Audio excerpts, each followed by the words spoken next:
Okay, I'm here at St. Cloud Pride, and I have Seth with me. Seth, I use he, him, his pronouns. Can you introduce yourself? Yeah, my name is Seth Kempfer. I am the director of the LGBT Research Center at St. Cloud State University, and the pronouns that I use are ze, zim, zer, or he, him, his. Okay. Yeah. Well, first, Yeah. let's talk about why They Them Project was a good thing to have at St. Cloud Pride. Yeah, I think first and foremost, we were looking at expanding the opportunities that we provide here for engagement, especially when it comes to the queer population. And I think we reflected on how can we be better at creating consciousness and awareness to the gamut of the LGBT plus community.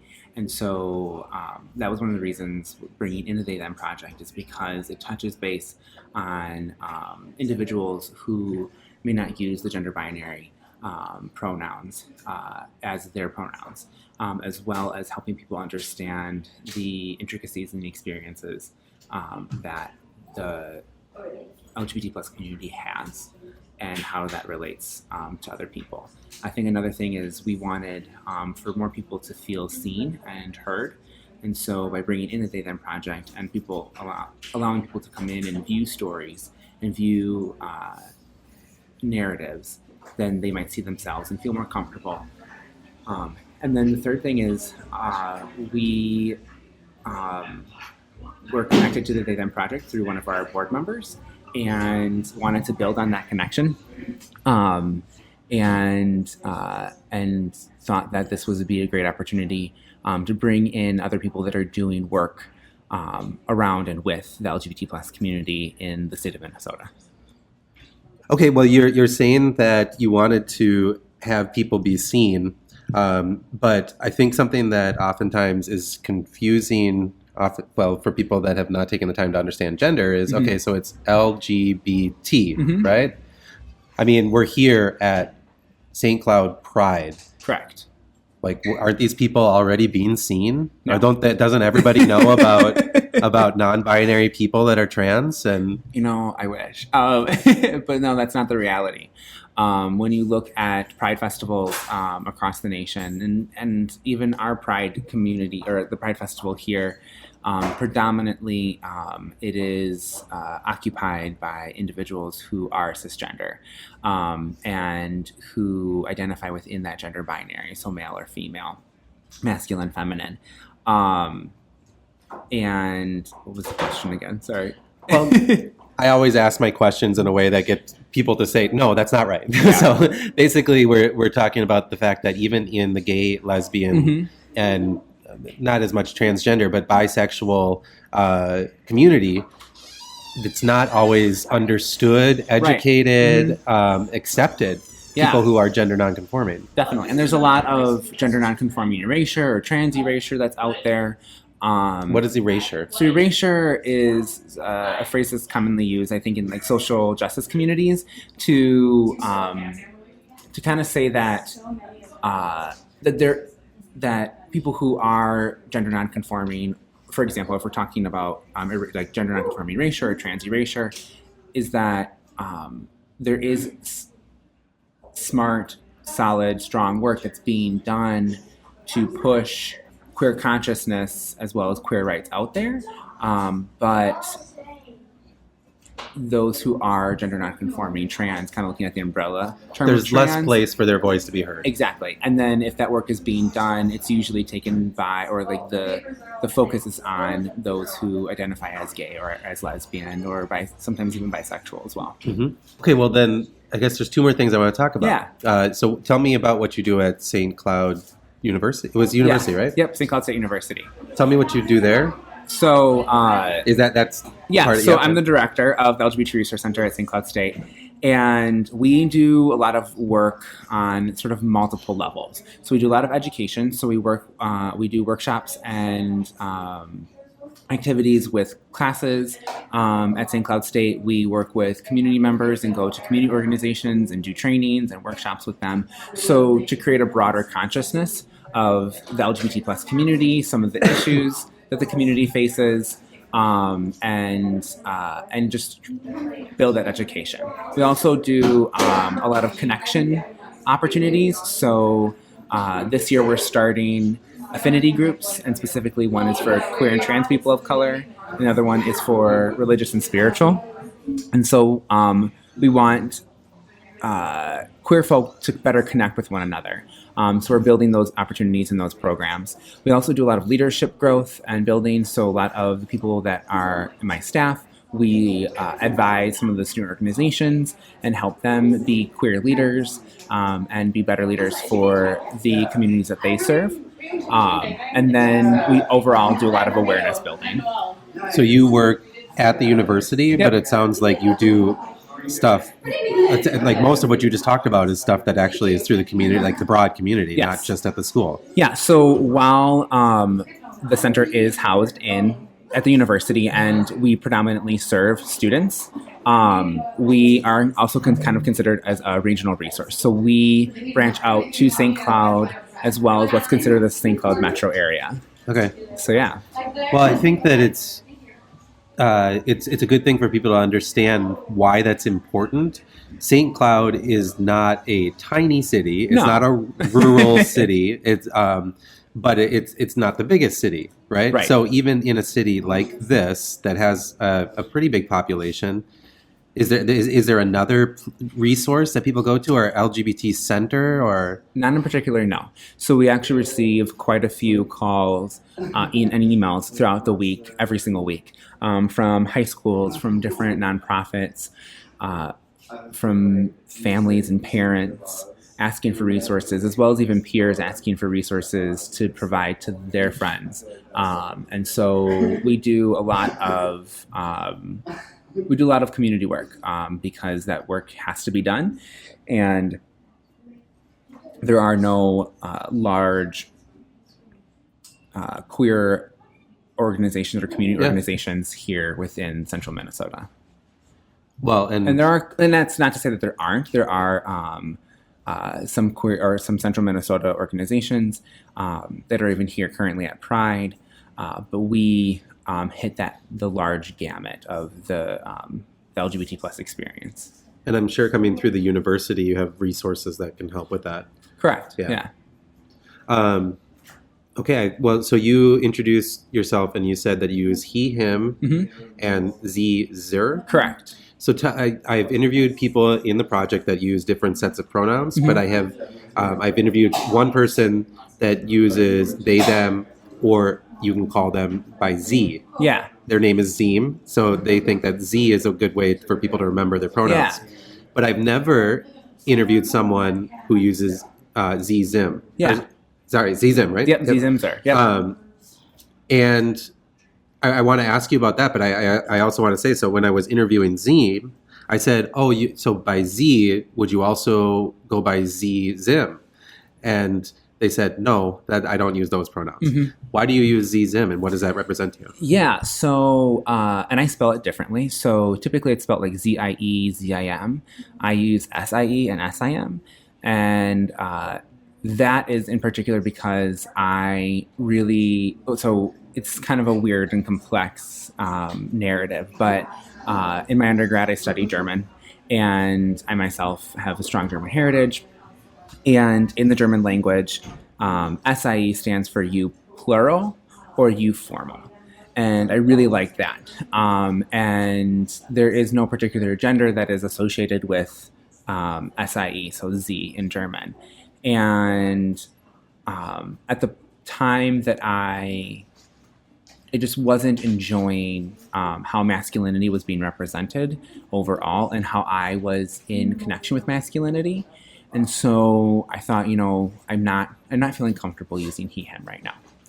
And I was like, is there another pronoun that I feel more comfortable with that allows me to feel full and to feel represented?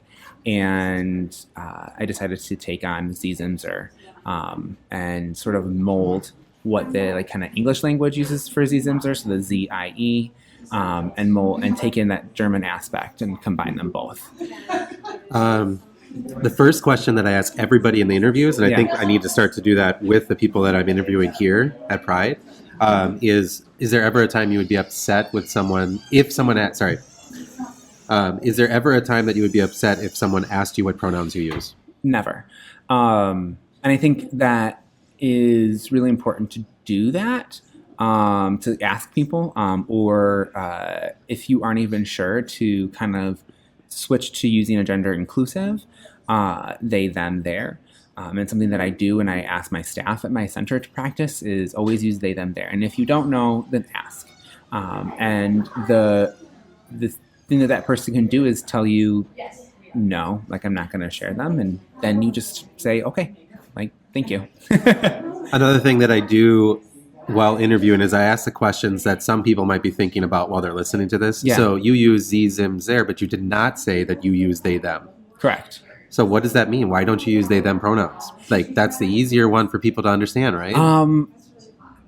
I was gonna curse, but you might have to put explicit on your podcast. I like to mess with the norm, and it's not to say that the norm is bad. It's not to say that being cisgender or being straight is a bad thing, but we in our society unintentionally shift our minds to being that, or to thinking like that. And I wanted to kind of confront that, and get people to kind of stop and think and have a learning moment, and possibly my pronouns can be that learning moment for them. So yesterday I was interviewing someone for the project, and we were talking about like you don't always need to share pronouns. Like if you're ordering a coffee, someone doesn't need to know your name, your pronouns. Well, maybe at Starbucks they ask your name, but Right. and it'd be nice if they ask your pronouns. But so do you? Anytime that how often do you share your pronouns? Is it only when someone asks you, or do you share those pronouns every single time you meet someone when it's appropriate, basically? Yeah. So what I find is because I'm in a position of authority, being a director, Yes. I get that opportunity Yes. consistently. Yes. So why not take that opportunity and create an educational moment for everyone? So like if I'm in a committee meeting, or if I'm giving a workshop, or if I'm doing something out in the community and I am typically representing St. Cloud State or my office, I will say my name and I'll say my pronouns. That way it's giving the opportunity for anybody else who uses whatever pronouns that they use to share that. But if I'm out in public and I am like running a trip to Target, Yeah. I'm not going to be like being like, hi, my name is Seth and I use Zimzer and he, him, his. Yeah. It just... Is there ever a time that if you feel the need, or you just want to tell people your pronouns, would there ever be a time you would not share that you use gender nonconforming pronouns? Yeah, if I'm recognizing that the space is not set up for queerness to exist safely. So, and that's tricky. And that's kind of hard to describe, and it's just more of a gut feeling that I would not introduce myself, and I would probably introduce myself just with my name, or if pronouns were asked, he, him, his. Well, And that's I'm trying to understand why I'm asking that question, but it's just because if people are listening to all these interviews, or at least some or most of them, like it becomes the cycle of that. There's never a time I'd be upset with someone asking me their pronoun, or asking what pronouns I use. But I want to kind of change the perspective of people who I'm interviewing who are gender nonconforming, who do advocate as much as this is who they are. The fact that you have to teach people. I want to understand. Are there times where even someone like you who is in the professional space that you're in, where Yes. it's still hard? Oh, definitely. It's really hard even in professional spaces too. And that's more around me and representing my gender through my clothing or makeup or hairstyle or hair color, and not particularly my pronouns per se. Okay. Does that make any sense? You're saying that that's how you most often would express your gender, express your identity. Yeah, besides my pronouns. Yeah. So, for example, I had my hair dyed like a seafoam blue one time. And I was not, and that's like how I wanted to express my gender. That's how I wanted to express myself. And other professionals would not interact with me and like ask me professional questions and that kind of thing. And so after changing like my hair back to what is considered a normal color, I was getting asked professional questions. People were asking for my professional opinion and that kind of stuff. So it's a little tricky when it comes to professional spaces and expressing gender, even still in higher education. Yeah. Yeah. Well, I think that's it is really important for people to understand that, because you seem like someone who is ready to talk about this, ready to educate people.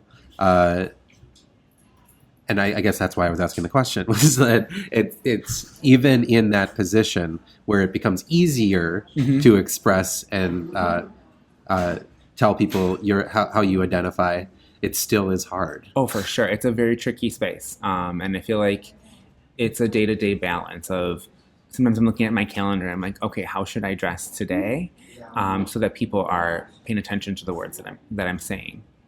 And how do I want to express my gender on the daily? So, and the easy way for that to change is for people to just start asking the question of, how do you identify? Yeah. What pronouns do you use? Yeah. And I think in the simplest form, accepting that in the moment and right away, even if you don't understand, even if you've got questions, saying, okay, thank you. Yeah. And that's what I find to be a simple way to just say thank you. Is there anything else you would want to say to anyone listening? Have fun with your gender, and express it however you want to, and understand that there's going to be pushback, understand that there's going to be some tension, and don't reciprocate hate. I became hateful for a time to people who identify as cisgender and identify as straight. And that really was not a good space to be in. And I really had to come down to an understanding of, it is lack of knowledge, it's lack of experience. And if I can exhibit empathy for other individuals, I can exhibit empathy towards, in some aspect, towards the subversive hate or subversive homophobia or transphobia that is being presented. So I think that's it. Can I take your photo of to course. Show people that I interviewed you? Yeah. All right. Well, thank you very much. Thank you.